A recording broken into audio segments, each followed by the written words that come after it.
तो Cauchy integral formula for higher order derivative of an analytic function. तो कल बताए थे Cauchy integral formula for derivative of analytic function, और यहाँ higher order derivative of analytic function, उस पर आधारित थ्योरम है Cauchy integral formula for higher order derivative of analytic function. Higher order derivative of analytic function, तो ये है Cauchy integral formula, Cauchy integral formula for higher order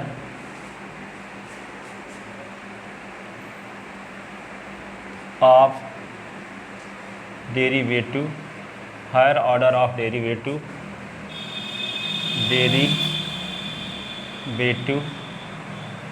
of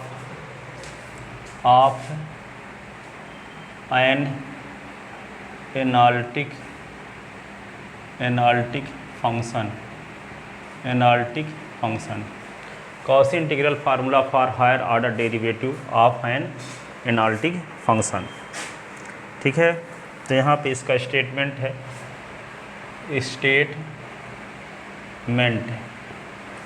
if a function f z is, if a function f z is analytic in a, is analytic in a domain, in a domain D, then fz has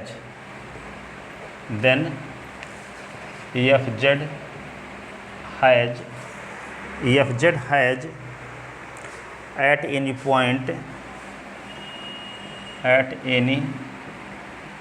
point z is equal to a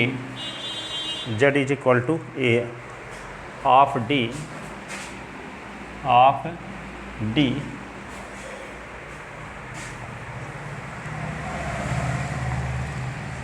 derivative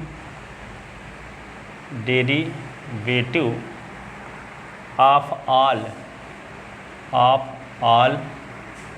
ordered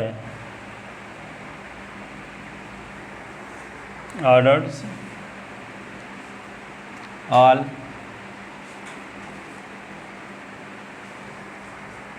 of which are again analytic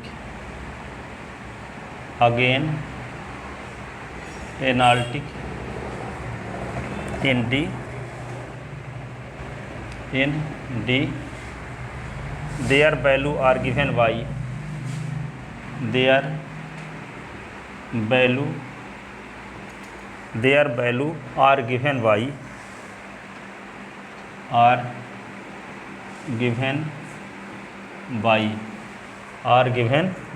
किससे दिया जाएगा, fn a is equal to n का factorial upon 2 pi iota, और ये integral f z upon z minus ए की power n+1 d z. कोई function किसी region D में क्या है, एनालिटिक है, क्या है, किसी रीजन D में एनालिटिक है, तो उसका एक बार डिफरेंशियल कर दें, चाहे 2 बार डिफरेंशियल कर ले, 25 बार डिफरेंशियल करें, तो वो डिफरेंशियल करने के बाद भी वे फंक्शन एनालिटिक बना रहता है, और उसकी वैल्यू किसके बराबर होती है। जैसे एक बार डिफरेंशियल करेंगे तो यहाँ पे 1 + 1 होगा, यानी पावर 2 हो जाएगा, जो कल प्रूव किए थे। एक बार डिफरेंशियल तो यहाँ n के स्थान पे 1 रखोगे तो f' लिखेंगे, ठीक है। n बराबर 2 का मतलब यहाँ डबल डैश a, तो यहाँ 2 + 1, ठीक है। यहाँ 3 बार डिफरेंशियल करोगे तब भी रिजल्ट एनालिटिक फंक्शन ही आएगा, ठीक है। एक एनालिटिक फंक्शन का किसी रीजन D में किसी पॉइंट A पर यदि कोई फंक्शन f(z) किसी पॉइंट A पर एनालिटिक है, तो उसका डिफरेंशियल एक बार चाहे करें, चाहे 2 बार करें, चाहे 20 बार करें, वे हर एक डेरिवेटिव उस गिवन पॉइंट पर क्या बना रहेगा, एनालिटिक बना रहेगा।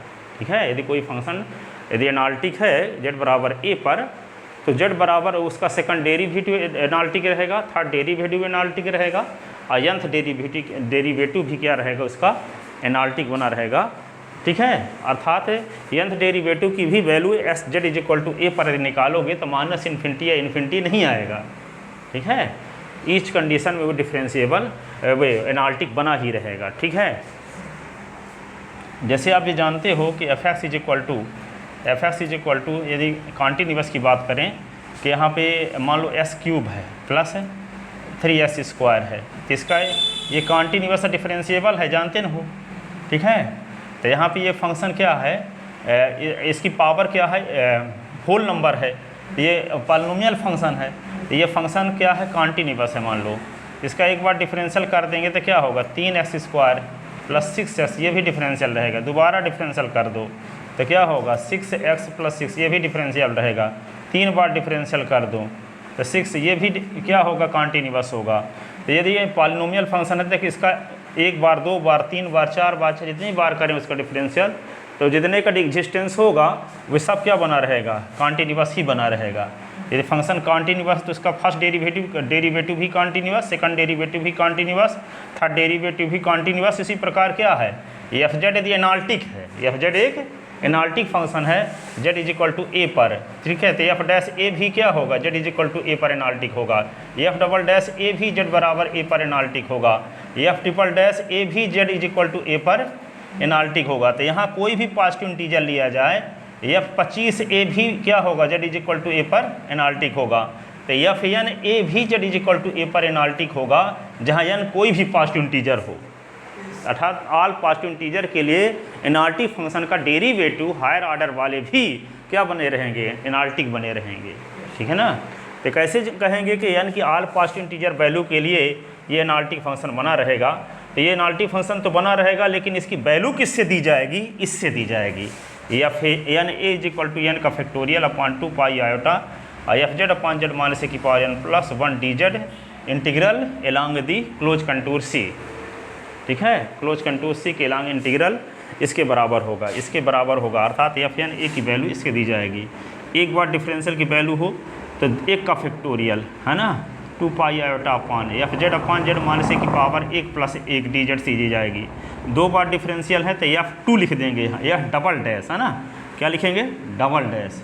ठीक है, तो 2 का factorial upon 2 pi iota F z upon z minus ए की पावर 2 प्लस 1।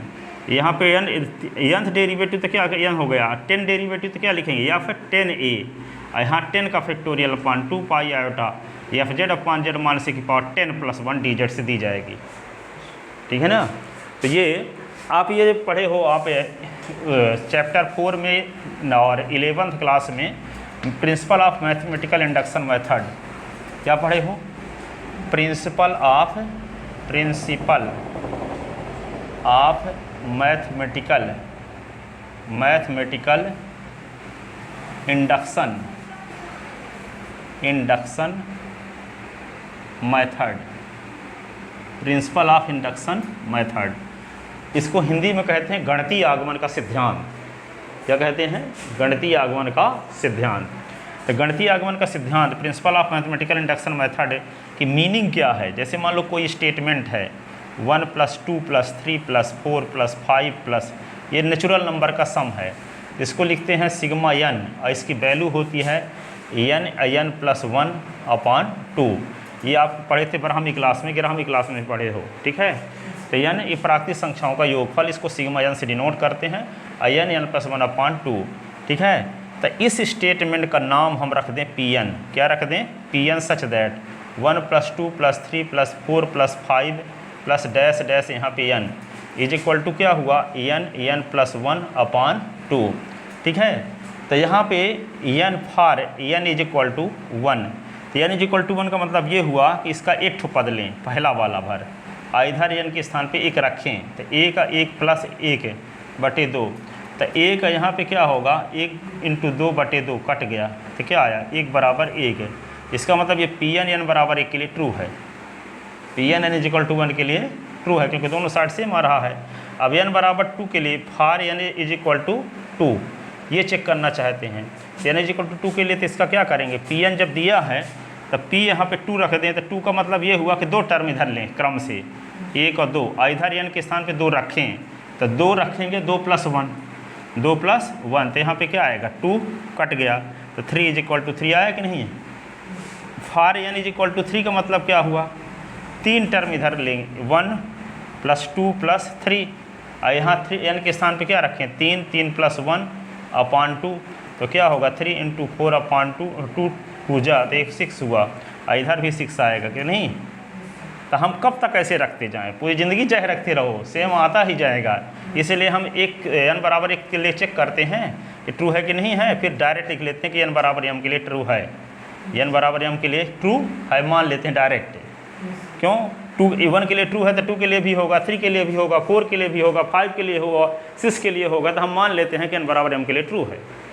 ठीक है, तो जब n बराबर m के लिए ट्रू है तो क्या होगा, यहाँ पे लिख देंगे 1 + 2 + 3 डैश डैश कहाँ तक m, तो इसका मान किसके बराबर हो जाएगा m, m + 1/2 ऐसे। ठीक है, अब जब m + 1/2 आ गया तो m के लिए तो इसको ट्रू अपने से हम माने आए हैं, है ना। अब हमारा मकसद ये है कि यहाँ पे m + 1 के लिए भी ट्रू है कि नहीं है, ये हम दिखाएंगे। अब यदि हम ये दिखाने में कामयाब हो गए कि ये स्टेटमेंट m + 1 के लिए भी ट्रू है, तो इसका अर्थ ये हो जाएगा कि ये वाला स्टेटमेंट ऑल पॉजिटिव इंटीजर के लिए ट्रू है। ठीक है, तो ये मान लो, इसको तो हम लेकर चलते हैं। अब दोनों साइड में m + 1 का मतलब ये हुआ कि 1 + 2 + 3 + डैश डैश, यहाँ पे m है ही, m + 1 एक पद और जोड़ना है आगे वाला ना, तब m + 1 कहलाएगा। तो यहाँ पे m पदों को जोड़ने से तो इतना आया था, m पदों को जोड़ने से इतना आया था। जैसे मान लो यहाँ पे लिखा है 1 + कुछ भी लेते हैं, 2 + 4 + 6 + 8, या कि वैसे भी लिख सकते हैं 1 धन 2 धन 3 धन 4, 4 पदों को जोड़ने से क्या आ रहा है, देखो 10 आ रहा है ना। अब आगे वाला पद और जोड़ दिए हैं, 5 पद का योगफल निकाल देते, 5 यहाँ जोड़े तो इसमें भी 5 जोड़ दिए, क्योंकि 4 पदों का योगफल 10 तो पहले से था। ठीक है, तो ये m पदों का योगफल तो इतना है, आगे वाले पद को और जोड़ दिए हम m + 1, तो इसमें भी जोड़ना पड़ेगा। जैसे आगे वाले पद को 5 जोड़े तो 10 तक 4 पदों का योगफल था ही, तो 5 इधर भी जोड़ना पड़ेगा। तो यहाँ पे हम m + 1 के लिए चेक करना चाहते हैं कि ट्रू है कि नहीं, इसलिए आगे वाले पद को यहाँ जोड़े, तो यहाँ पे क्या है m + 1/2, ये तो पहले से पता है आपको, और m + 1 यहाँ पे जोड़ देते हैं दोनों साइड में। ठीक है, तो ये m + 1 पदों का योगफल आ गया, पहले m पदों का योगफल था। ठीक है, तो इसको यदि हम दोनों से दिख क्या रहा है, देखो m + 1 दोनों में दिख रहा है कि नहीं, तो दोनों में जब दिख रहा है तो हम m + 1 कॉमन ले लेते हैं। तो m + 1 कॉमन लेंगे तो बचेगा क्या, m/2 और +1 ऐसे, और इसके नीचे 1 लिख लो, तो m + 1 तो है ही। अब यहाँ पे क्या आ गया, LCM लोगे तो 2 आएगा, तो m + 2 आ गया कि नहीं। इसको m + 1, इसी को क्या लिख सकते हैं m + 1/2। ठीक है, तो यहाँ पहले n के लिए ट्रू होता था, तो n + 1/2, m के लिए ट्रू माने तो m + 1/2, तो m + 1 के लिए ट्रू कब होगा, जब n के स्थान पे यहाँ पे m + 1 रिप्लेस हो जाए।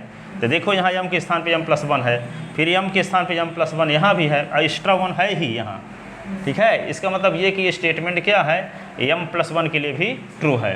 तो जब ये स्टेटमेंट को हम देखते हैं कि n = 1 के लिए ट्रू है, n = m के लिए ट्रू मान लिए, तो n = m + 1 के लिए ट्रू अपने आप हो जाता है सॉल्व करने पर। इसका अर्थ ये हुआ कि ये जो स्टेटमेंट Pn है वे ऑल पॉजिटिव इंटीजर के लिए ट्रू होगा। ठीक है, ऑल पॉजिटिव इंटीजर के लिए ट्रू होगा, इसका मतलब हम n के स्थान पे क्या रख दें, 55 रख दें तब भी ट्रू होगा, n के स्थान पे 85 रख दें तब भी ट्रू होगा, n के स्थान पे 200 रख दें तब भी ट्रू होगा, n के स्थान पे 1 करोड़ रख दें तब भी ट्रू होगा, ऑल पॉजिटिव इंटीजर के लिए ट्रू होगा। जो मैथमेटिकल इंडक्शन मेथड से प्रमाणित हो जाता है उसी के विषय में हम इतना ऐसा बोल सकते हैं तो ऑल पॉजिटिव इंटीजर के लिए ट्रू है। ठीक है, तो इसमें हम देखेंगे कि ये स्टेटमेंट n = 1 के लिए ट्रू है, और फिर n = 1 के लिए यदि ट्रू हो जाएगा तो अपने आप मान लेंगे यह स्टेटमेंट n = m के लिए ट्रू है, और उसकी मदद लेकर के हम ये प्रूव करेंगे कि यह स्टेटमेंट m + 1 के लिए भी ट्रू है। तब हम इस निष्कर्ष में पहुँचेंगे कि यह statement all positive integer n के लिए ट्रू है। जब ऑल पॉजिटिव इंटीजर के लिए ट्रू है तो चाहे n के स्थान पे हम कोई भी वैल्यू पॉजिटिव इंटीजर रख सकते हैं, उसके लिए ट्रू रहेगा। और जब ट्रू रहेगा तो higher order derivative analytic function का जो हायर ऑर्डर डेरिवेटिव करें तो वह भी क्या बना रहेगा, एनालिटिक बना रहेगा, जिसकी वैल्यू इससे दी जाएगी। यदि 5 रहेगा तो यहाँ 5 + 1, 6 रहेगा 6 बार डेरिवेटिव तो यहाँ 6 + 1, 20 बार डेरिवेटिव है तो 20 + 1 से दी जाएगी। ठीक है, तो ये मैथमेटिकल इंडक्शन मेथड का हम यूज बताए, ये जो कि आप 11th क्लास 4 चैप्टर में पढ़ चुके हो। ठीक है, अब 2-3 सालों से 4 चैप्टर CBSE बोर्ड से निकाल दिया गया है, तो कुछ लोग पढ़े ही नहीं हैं। अच्छा, लिख रहे थे, हो गए। सेंस समझ जाओ कि n = 1 के लिए ट्रू है तो n = m + 1 के ट्रू मान लो, तो n = m + 1 के लिए ट्रू दिखा दो, तो ऑल पॉजिटिव इंटीजर के लिए क्या होगा, ट्रू होगा। ठीक है, होगा, रिवर्स करके देख लेना, उसमें तो लिखा ही होगा, है ना, सेंड कर देंगे तो। Where C is any close contour C in D। ठीक है, where C is any closed contour in D। ठीक है, surrounding the point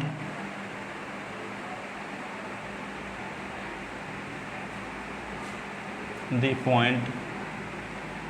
A। Z = A के चारों ओर जो रीजन है उस पर उसका नाम D रखा गया है। अब देखो इसका प्रूफ करते हैं। प्रूफ करेंगे तो प्रूफ में क्या लिखेंगे, proof to prove this theorem, to prove this theorem by theorem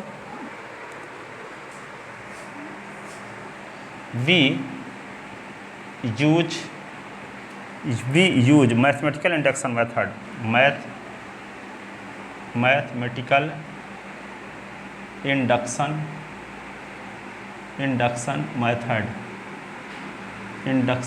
method, mathematical induction method से इसको हम प्रूव करेंगे। ठीक है ना, मैथमेटिकल इंडक्शन मेथड से।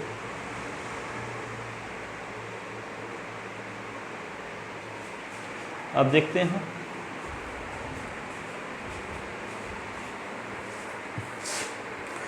देखो by Cauchy integral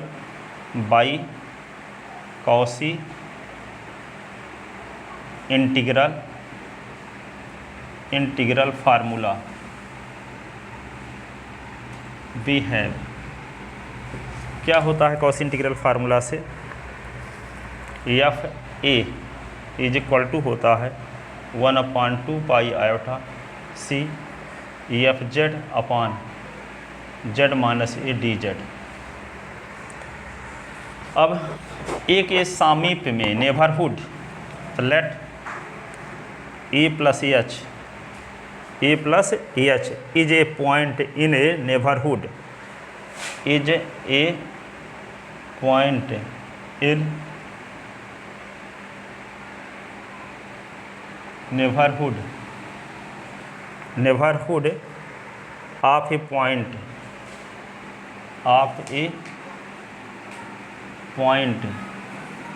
Z = A, is a point in neighborhood of a point Z = A। Z = A का पड़ोसी बिंदु है A + H, क्या है, सामीप्य बिंदु, neighbourhood point. Then equation first can be, equation first लिख लो, then equation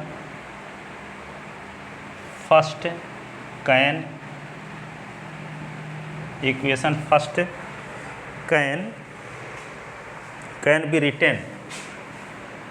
B written such as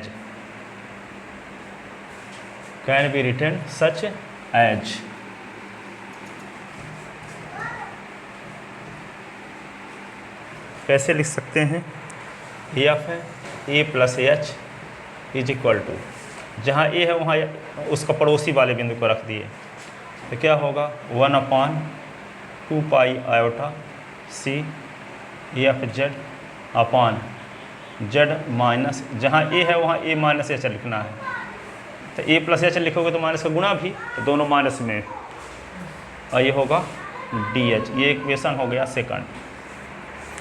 अब इक्वेशन सेकंड से फर्स्ट को घटाएंगे, ठीक है, प्रथम सिद्धांत लगाने के लिए, ठीक है। तो आप जानते हो ये, आप 12वीं क्लास में ये पढ़े थे कि एफ डैश एक्स बराबर limit h tend to 0 f x plus h minus f x upon h sine s cos s tan s, सबका फर्स्ट प्रिंसिपल से डिफरेंशियल कोफिशिएंट निकालते समय इसी फार्मूले का बार बार यूज करते थे कि नहीं।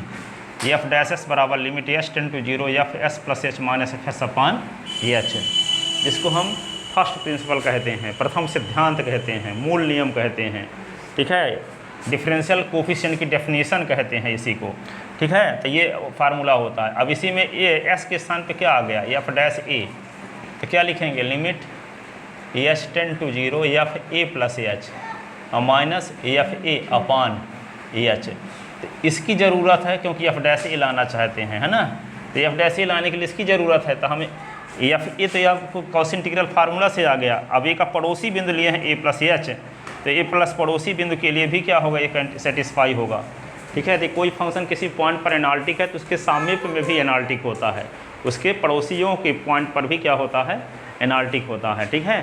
तो ए प्लस एच हम क्या लिए हैं, ए का पड़ोसी बिंदु लिए हैं, नेबरहुड पॉइंट लिए हैं, ठीक है। तो इस पर भी एक ये शर्त लागू होगी। तो वही लिखा गया एफ ए प्लस एच, तो 1/2 pi iota F Z upon Z minus ए था, तो ए के स्थान पे क्या लिख दिए, ए प्लस एच, तो माइनस का गुणा होगा तो माइनस एच हो गया, ए प्लस एच, और इसके पहले माइनस लगा तो माइनस का गुणा कर दिया दोनों के साथ, ठीक है। अब हम ये परिस्थिति लाना है, तो इसमें से इसको सब्ट्रैक्ट करेंगे, ठीक है ना। तो सब्ट्रैक्टिंग, तो क्या करेंगे, सब्ट्रैक्ट करते हैं यहाँ पे, subtracting equation first from second, या सेकंड से फर्स्ट को सब्ट्रैक्ट करने पर ऐसे, तो F a plus h minus f ए और 1/2 पाई आयोटा, और यहाँ पे क्या लिखोगे, सी f Z upon Z minus a minus h, और ये डी जेड, और ये क्या लिखोगे, 1/2 pi iota F Z upon Z minus a, और ये होगा डी जेड, ठीक है ना। इसको सब्ट्रैक्ट कर दिए। सब्ट्रैक्ट करने के बाद देख रहे हैं कि एफ जेड दोनों में दिख रहा है कि नहीं, और 1/2 पाई आयोटा भी दोनों में दिख रहा है, ठीक है। तो इसको हम क्या कर लेते हैं, ऐसे F a plus h minus f A 1/2 pi iota और इंटीग्रेशन ऑफ सी, ये क्या एफ जेड दोनों में है तो कॉमन, और 1/जेड माइनस ए माइनस एच और माइनस 1/जेड माइनस ए, और ये क्या होगा, डी जेड।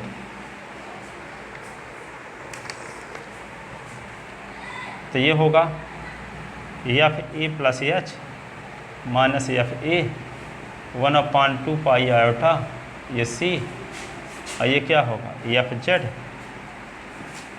ये Z minus a minus h और जेड माइनस ए, ये एलसीएम हुआ, तो जेड माइनस ए और बीच में minus Z minus a minus H, ऐसे, और ये होगा D Z.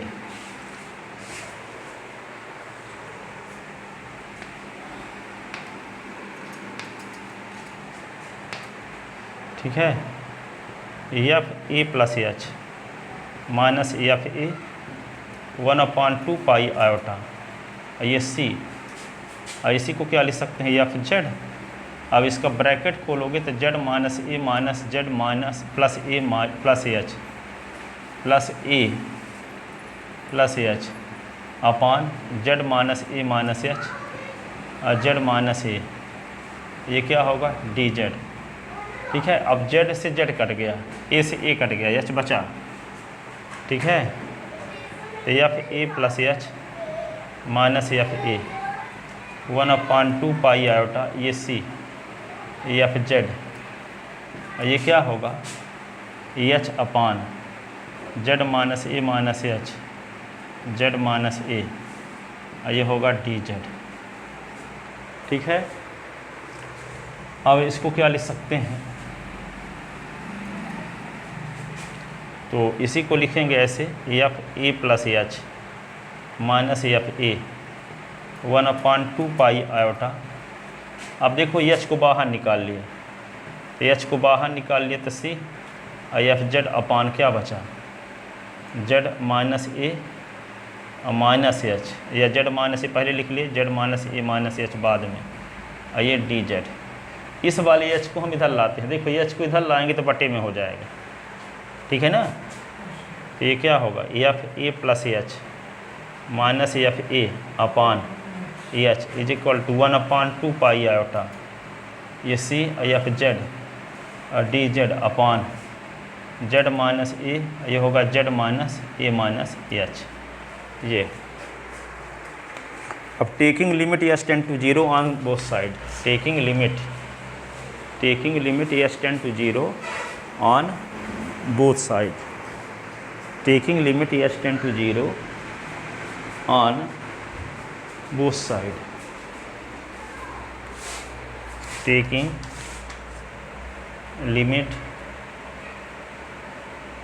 S tend to 0 on both side, ठीक है। तो क्या होगा, limit s tend to 0 f a plus h minus f a upon h, क्योंकि एफ डैश ए बनाने के लिए एस टेंड टू 0 की ज़रूरत है, तो इस साइड में लगाएंगे तो इस साइड में भी लगाना पड़ेगा, ठीक है। Limit s tend to 0 c f z d z upon Z minus a minus h, z minus h. Left hand side की वैल्यू क्या होगी, एफ डैश क्या हो जाएगी, एफ डैश ए, और उसमें एच के स्थान पे 0 रखोगे तो जेड माइनस ए 2 बार रहेगा, तो जेड माइनस ए का क्या हो जाएगा, स्क्वायर, क्या हो जाएगा, स्क्वायर, ठीक है। तो इसको ऊपर लिखे देते हैं अच्छे से, यहाँ पे लिमिट एस टेंड टू 0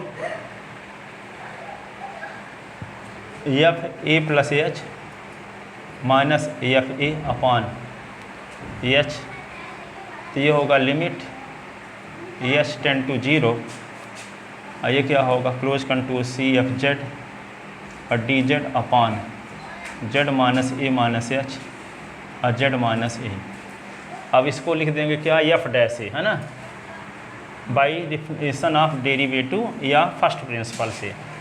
ये क्या होगा, एफ डैश ए, और ये क्या होगा, एस टेंड टू 0 रख दो, तो एफ जेड अपान, ये होगा जेड माइनस ए माइनस 0 और ये जेड माइनस ए, ये होगा एफ डैश ए, तो ये एफ जेड और ये क्लोज कंटूर सी, और यहाँ पे क्या रहेगा, जेड माइनस ए की पावर 2 आ जाएगा ना। 2 को ही हम क्या लिख सकते हैं, 1 + 1, 1 + 1, फार्मूला में n + 1 ना था, तो एक बार डैश है तो यहाँ 1 + 1, 2 बार डैश तो 2 + 1, 3 बार डैश तो 3 + 1, n बार तो n + 1, ठीक है। तो इसका मतलब ये हुआ कि given statement is to for n is equal to 1, it means given statement is true for n is equal to 1। अब n इज इक्वल टू 1 के लिए ट्रू हो गया, तो n is equal to m के लिए हम ट्रू मान लेंगे। तो ये दिखाएंगे कि यदि n is equal to m + 1 के लिए भी ट्रू हो जाता है, तो principle of mathematical induction method से given statement all positive integer के लिए क्या होगा, ट्रू होगा, ठीक है ना, ऑल पॉजिटिव इंटीजर के लिए ट्रू होगा। तब हाँ, एफ डैश ए कैसे हो गया, ये लिखे तो थे अभी हम फर्स्ट प्रिंसिपल से, एफ डैश एक्स बराबर ये होता है formula, limit s tend to 0 f x plus h minus f x upon h. तो जब यहाँ पे एफ डैश ए आ जाएगा तो क्या लिखोगे, limit s tend to 0 f a plus h minus f a upon h. प्रथम सिद्धांत से, फर्स्ट प्रिंसिपल से।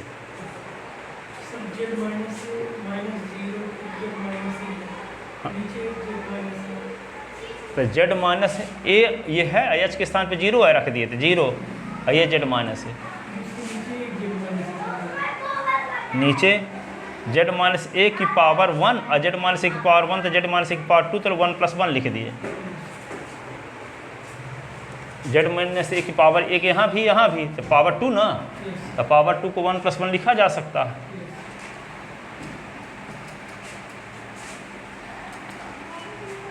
It means given statement is true for n = 1।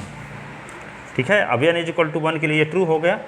इसका मतलब हम क्या करेंगे कि ये m के लिए इसको ट्रू मानेंगे और फिर m + 1 के लिए ट्रू दिखाएंगे। Late formula first, late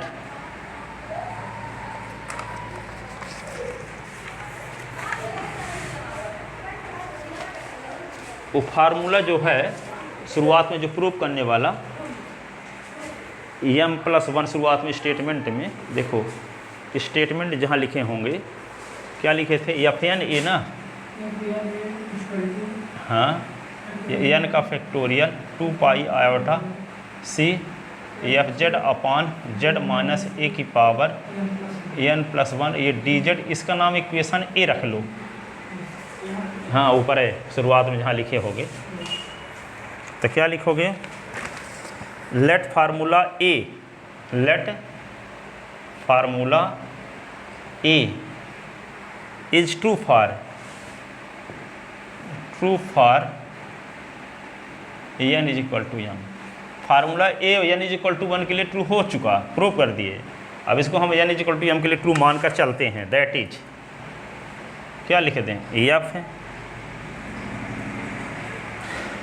m a बराबर m का factorial upon 2 pi iota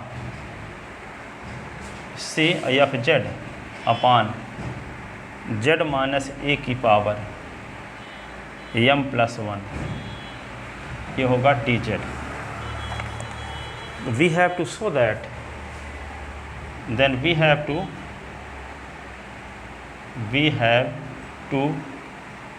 so that formula A is also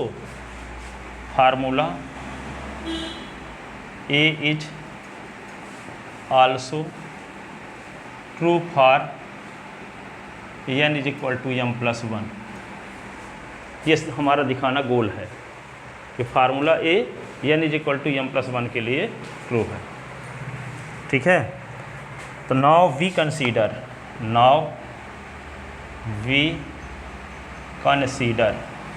हम विचार करते हैं किस पर, now we consider Fm a + h minus Fm a upon h = 1/h। Fm a के स्थान पे ये लिखा जा सकता है। देखो एक बार डैश रहता है तो यहाँ पे क्या लिखते हैं, यहाँ Fm a + h minus Fm a upon h पर हम जब विचार करेंगे तो 1/h पहले लिख लो, और फिर क्या लिखोगे, इसकी वैल्यू क्या होगी, m का factorial upon 2 pi iota integration of c fz upon z minus a minus h की पावर m + 1, क्योंकि m रहेगा तो m + 1 होगा, है ना, माइनस फिर क्या लिखेंगे, m का फैक्टोरियल अपान 2 पाई आयोटा, फिर integration of fz upon z minus a की पावर m + 1। ठीक है, और ये क्या होगा, dz। ये हुआ, क्या किए, 1/, इसको h लिख लिए, Fm h a + h की वैल्यू यहाँ लिख दिए कॉस इंटीग्रल फार्मूला से, और इसके स्थान पे ये लिख दिए, और 1/h, ये वाला 1/h इसको अलग लिख लिए हैं, यहाँ, ठीक है।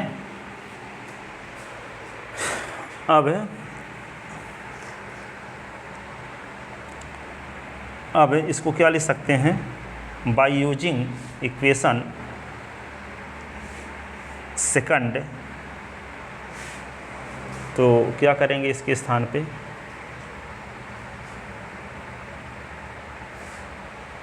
Bye using second we get, तो यहाँ पे क्या होगा, एफ है, देखो ऊपर आ जाएगा भी, f m a plus h minus f m a upon h. अब इसी को क्या कर सकते हैं, एम का फैक्टोरियल अपॉन 2 पाई आयोटा दोनों में है कि नहीं है, देखो यहाँ एम का factorial upon 2 pi iota, m का फैक्टोरियल अपॉन 2 पाई आयोटा दोनों में है। इसको बाहर निकाल लेते हैं, ये देखो एफ जेड दोनों में है, इसको भी बाहर निकाल लेते हैं, ठीक है। तो इसको लिखते हैं 1 अपॉन एच। अब ये क्या होगा, एम का factorial upon 2 pi iota integration of 1 upon z minus a minus h की power m plus 1 minus 1 upon z minus ए की पावर एम प्लस 1, ऐसे एफ जेड को बाहर निकालो, D Z, F z d Z, F z d Z, ठीक है। अब इसी को हम क्या लिख सकते हैं, जेड माइनस ए कॉमन यहाँ से लेते हैं, तो ये इसको उतारते जाओ,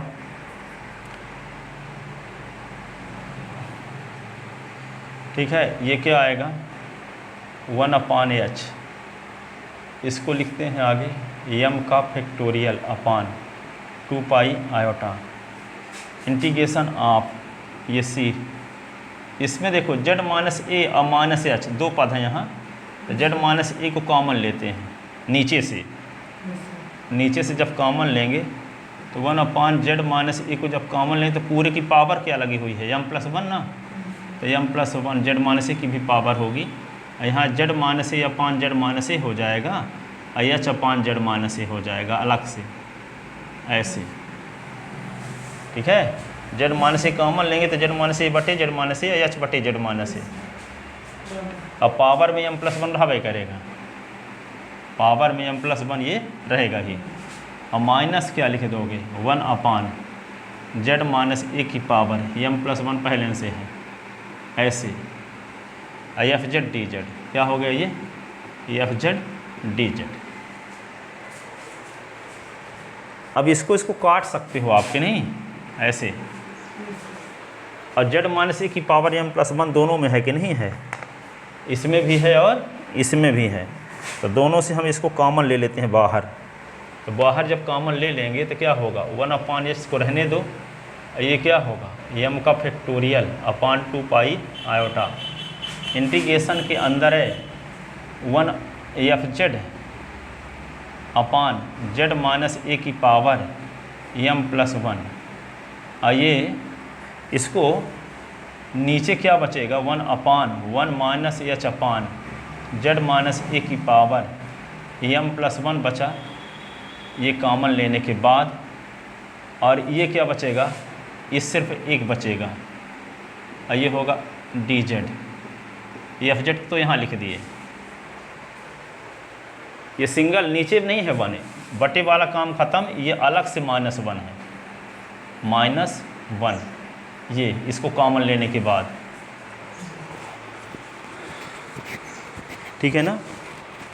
अब क्या करोगे, इसको देखो, इसको 1 अपॉन एच लिख लो, ये होगा एम का फैक्टोरियल अपॉन 2 पाई आयोटा, ये होगा f z upon z minus ए की पावर एम प्लस 1, ठीक है। अब इसको ब्रैकेट शुरुआत करो, इस वाले पद को ऊपर ले जाओ, तो 1 minus h upon z minus ए की power minus M plus 1, -m+1। इस वाले पद को ऊपर ले गए तो पावर क्या हुआ -m+1, और ये -1 रहेगा ही, और ये dz। ठीक है। अब एक फार्मूला यहाँ लगने वाला है, और फार्मूला ये है,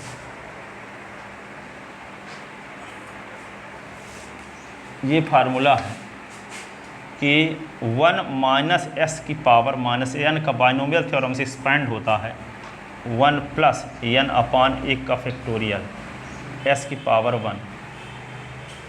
ठीक है। आगे क्या होगा n+1/2 का फैक्टोरियल s की पावर 2, n+1 n+2/3 का फैक्टोरियल s की पावर 3। आगे क्या होगा n+1 n+2 n+3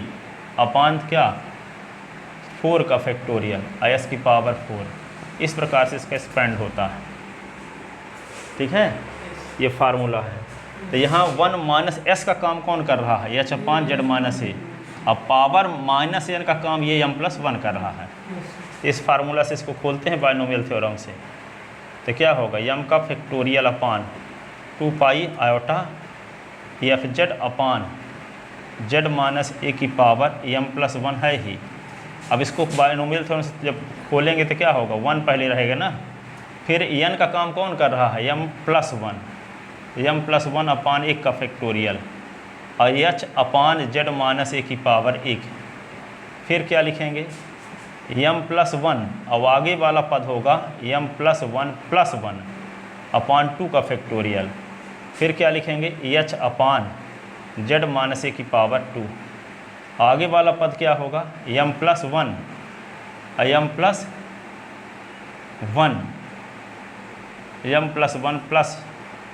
m+1 और आगे वाला m+1+2/3 का फैक्टोरियल h/z-a की पावर 3 +-- ऐसे आता जाएगा। ठीक है। बाहर क्या रहेगा, बाहर क्या रहेगा dz ब्रैकेट के बाहर। ठीक है। अब देखो इसी को क्या लिख सकते हैं 1/h m का फैक्टोरियल 2πi। ठीक है। अब इसको क्या लिखें इंटीग्रेशन ऑफ fz/z-a की पावर m+1। ठीक है। अब क्या करते हैं, देखो ये सुन लो, अभी विशेष ध्यान रखना, ये 1/h है ना, 1/h, तो 1/h का गुणा करेंगे। यहाँ सब में देखो इंटू लगा है ना, तो ये 1/h का हम इसके साथ भी गुणा, इसके साथ भी गुणा, इसके साथ भी गुणा, इसके साथ भी गुणा। अब यहाँ पे लास्ट में क्या आएगा, डैश डैश करते हुए ये लास्ट में -1 लिखना छोड़ दिए, -1 ऐसे, और फिर क्या होगा dz। तो ये +1 और -1 तो कट गया ना, +1 -1 कट गया। तब ये बचा क्या 1/h m का फैक्टोरियल 2πi। ये अब यहाँ पे बचा m+1/1 का फैक्टोरियल h/z-a। फिर क्या होगा आगे m+1 और m+1+2 m+1+1/2 का फैक्टोरियल h का स्क्वायर/z-a का स्क्वायर +-- ऐसे। ठीक है। बाकी सब छोड़ दिए, बदलाव समझ में आ गया। तो आप क्या करोगे जानते हो, ये 1/h को, इस 1/h को इसके साथ भी मल्टीप्लाई, इसके साथ भी मल्टीप्लाई, जितने टर्म होगा सबके साथ मल्टीप्लाई। ठीक है। तो यहाँ उधर ले जाते हैं अंदर, m का फैक्टोरियल/2πi। ये क्या होगा fz/z-a की पावर m+1। ये m+1/1 का फैक्टोरियल h/z-a 1/h यहाँ लिख दिए ये वाला। ठीक है। अब आगे क्या होगा m+1/2 का फैक्टोरियल h का स्क्वायर/z-a का स्क्वायर तो है ही, 1/h और पहुँच गया यहाँ डैश डैश, ये h एक h कट गया, एक h, यहाँ भी h कट गया। ठीक है। अब क्या लिखोगे आगे, इसको लिखते हैं इतना लिख लो, फिर हम और ऊपर लिखेंगे। ऊपर की एक लाइन मिटा सकते हैं क्या? हाँ, तो ये क्या होगा, हम किसकी वैल्यू निकाल रहे थे? F m a plus h minus f m a upon h, इसकी वैल्यू निकाल रहे थे। तो फाइनल में क्या हम पहुँच गए, एम का फैक्टोरियल अपान 2 पाई आयोटा, और ये क्या होगा, f Z upon Z minus ए की पावर एम प्लस 1, और ये m plus 1 upon Z minus ए बचा यहाँ, और ये क्या होगा, एम प्लस 1 और एम प्लस 1 प्लस 1 अपान 2 का फैक्टोरियल, ठीक है, और एच अपान जेड माइनस ए का स्क्वायर बचा प्लस डैश डैश, और ये होगा डी जेड। ये हो गया डी जेड, लिख दिए, ठीक है ना। अब इसको हम क्या करते हैं, taking limit s tend to 0 on both side. S tend to 0 जब कर देंगे ना, तो जानते हो एस टेंड टू 0 ये कर दोगे तो या फिर एम प्लस 1 ए आ जाएगा, ये पूरा फर्स्ट प्रिंसिपल से। एच के स्थान पे 0 करोगे तो ये सब 0 हो जाएगा, आगे तो सब में किसी एच रहबे करेगा। पहले टर्म में एच नहीं रहेगा, दूसरे में तो एच है ही, तीसरे में भी एच स्क्वायर रहेगा, चौथे में एच क्यूब रहेगा। तो एच के स्थान पे जब 0 रख देंगे तो वे सब क्या होते जाएंगे, 0। पहला वाला पद पर बचेगा क्योंकि इसमें एच है ही नहीं। जब एच टेंड टू 0 कर देंगे दोनों साइड में, ठीक है, एच टेंड टू जब 0 करेंगे दोनों साइड में, तो यहाँ तो फर्स्ट प्रिंसिपल लग जाएगा लेफ्ट हैंड साइड में, तो ये होगा एफ एम प्लस 1 ए आ जाएगा। और यहाँ एच के स्थान पे 0 जब रखोगे तो ये सब 0 होगा, आगे वाले सभी टर्म में एच शामिल रहेगा, तो वो सब 0 होंगे, ठीक है। वहाँ एच है, आगे वाले में एच स्क्वायर आता, जब यह पूरे टर्म हम लिखते एच स्क्वायर आता, एच क्यूब आता, एच की पावर 4 आता, इसीलिए एच के स्थान पे 0 रखने सब 0 हो ही जाने वाले थे, इसीलिए एक ही टर्म लिखे हैं, ठीक है। इधर लिख लिए ना, है?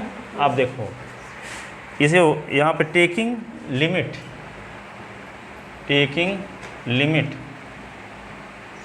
H tend to 0 on both side, तो क्या होगा, limit h tend to 0 f m a plus h minus f m a upon h, तो एम का फैक्टोरियल अपान 2 पाई आयोटा, और ये क्या होगा, एच टेंड टू 0 यहाँ भी रखोगे, limit h tend to 0 m का फैक्टोरियल अपान 2 पाई आयोटा, ये होगा f Z upon Z minus ए की पावर एम प्लस 1, ये क्या होगा, ये m plus 1 upon Z minus a, और आगे वाला पद होगा m plus 1 m plus 1 plus 1 upon 2 का फैक्टोरियल, यहाँ 0 लिख देंगे, 0 अपान जेड माइनस ए का स्क्वायर, ये सब 0, ठीक है। और लास्ट में यहाँ डी जेड होगा, ये वाला डी जेड, ठीक है। अब तो ये इसको क्या लिख सकते हैं, फर्स्ट प्रिंसिपल से, एम प्लस 1 ए फर्स्ट प्रिंसिपल से, और ये क्या करोगे, एच टेंड टू 0 रख दो इसमें, एम का factorial upon 2 pi iota F Z upon Z minus ए की पावर एम प्लस 1, और ये होगा m plus 1 upon Z minus a, और ये क्या होगा, आगे सब पद 0 होते जाएंगे, ठीक है ना, क्या होते जाएंगे, 0, क्योंकि सब में एच शामिल है, ठीक है। आप क्या देखो, तो एफ है m plus 1 a is equal to क्या हुआ, एम का देखो एम का फैक्टोरियल, ये देखो एम प्लस 1 ऊपर है, ये कांस्टेंट टर्म है, और यहाँ एम का फैक्टोरियल, तो इसको बाहर निकाल लेते हैं, तो एम प्लस 1 और आगे एम का फैक्टोरियल अपान 2 पाई आयोटा, ठीक है। और इसको लिख सकते हैं क्या, एफ जेड और d z upon Z minus ए की पावर एम प्लस 1 है ही, और यहाँ जेड माइनस ए की पावर एक और आ गया, तो देखो यहाँ पावर जब m+1 हुआ तो यहाँ m+1 में 1 की वृद्धि हो गई, ये इसी की तलाश थी हमें। जब यहाँ n होता है तो यहाँ n+1 होता है, तो जब यहाँ m+1 है तो यहाँ m+1 से भी 1 अधिक है। It means given statement is also true for n is equal to m+1, यही ना।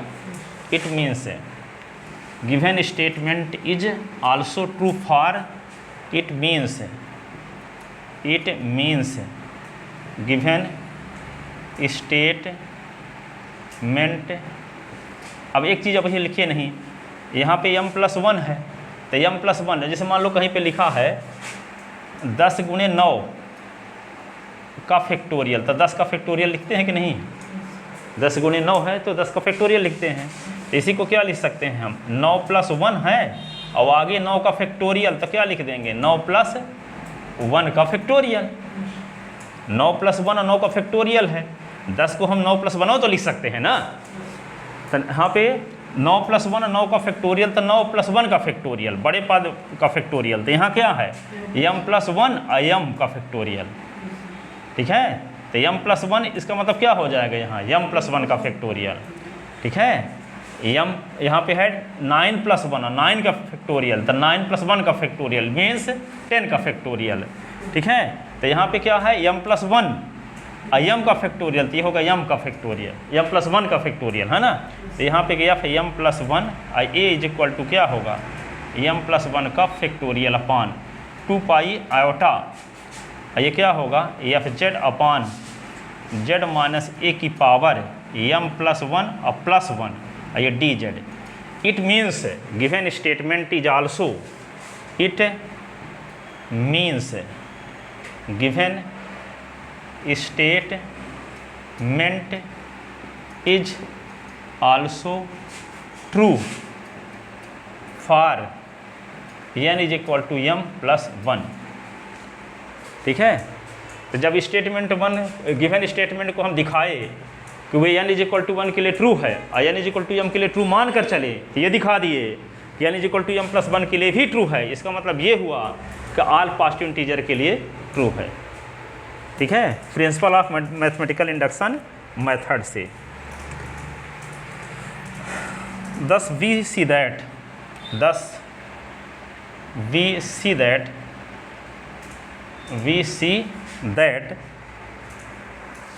when the formula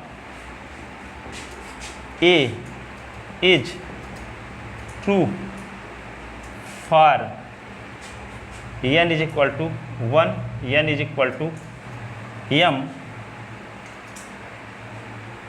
then we have to show that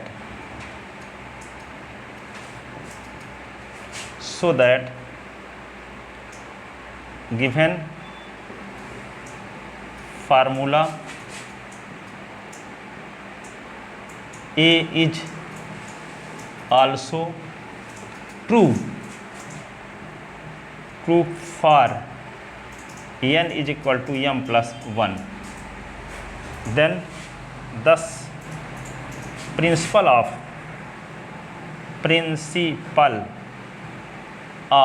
mathematical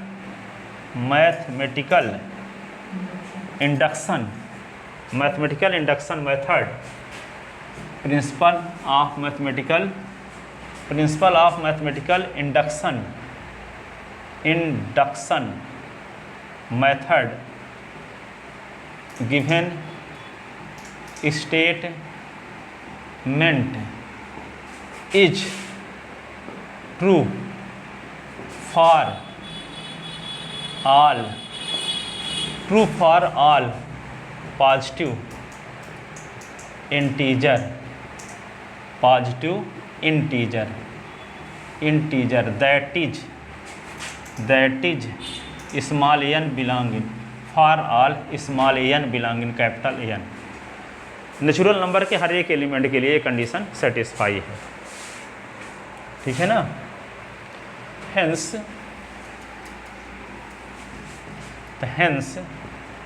क्या मिल गया f n m is equal to होगा क्या, एन का factorial upon 2 pi iota F Z upon Z minus ए की power n plus 1 d Z.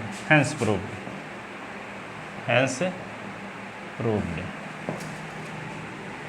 For all n belonging, for all n belonging natural number, all positive integer के लिए ये statement true है। अब क्यों? क्योंकि principle of mathematical induction method से प्रमाणित हो चुका है। तब हम एन के स्थान पे कोई भी नेचुरल नंबर लेंगे ये ट्रू होगा। यहाँ 15 ले लेंगे तो क्या होगा, एफ एन, ये एफ एन ए लिखना चाहिए था ना यहाँ, ठीक है। यहाँ पे 15 लेंगे तो F 15 A is equal to 15 का factorial upon 2 pi iota F Z upon Z minus ए की पावर 15 प्लस 1 डी जेड। तो ये थ्योरम प्रमाणित हुई, 10 नंबर की आती है, ये भी ऑल यूनिवर्सिटी में आती है, ऑल इंडिया में आती है। इसको अच्छे से तैयार कर लीजिएगा। Thank you so much.